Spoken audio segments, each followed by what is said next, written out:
আমি হেই হাসিব ওয়াইটি, একদমই সাধারণ একটা ছেলে, কিন্তু তোমাদের এত এত সাপোর্ট আর ভালোবাসায় আজকে আমি এই পর্যায়ে। তো আজকে আমি করতে চলেছি আমার ফেস রিভিল।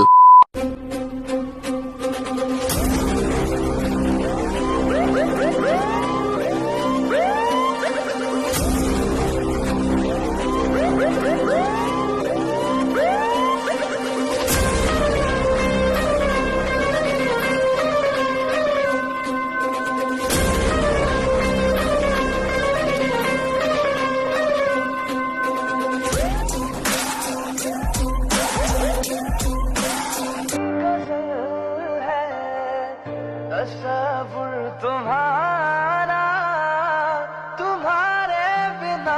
তো গাইস, এই হচ্ছে তোমাদের হাসিব ভাই। তুমি তো দেখলা, তোমাদের ফ্রেন্ডদের দেখার সুযোগ করে দিবা না? সবাই ভিডিওটা তোমাদের ফ্রেন্ডদের কাছে শেয়ার করে দাও। আর ভিডিও শুরুতে একটা কথা বলছিলাম, তোমাদেরকে একটা গুড নিউজ দিব লাস্টে। গুড নিউজটা হচ্ছে এই, তোমরা আমার এই ভিডিওটা যে কেউ ইউজ করতে পারো, যে কেউ তোমাদের ইউটিউব চ্যানেলে আপলোড করতে পারো। এটা একদম ফ্রি করে দিলাম তোমাদের জন্য। আর হ্যাঁ, আমার পরবর্তী সকল ভিডিওগুলো ফেস ক্যাম দিয়ে করার ট্রাই করব। তো গাইস, দেখা হবে পরবর্তী কোনো ভিডিওতে। ততক্ষণ পর্যন্ত তোমরা ভালো থাইকো। আল্লাহ হাফেজ।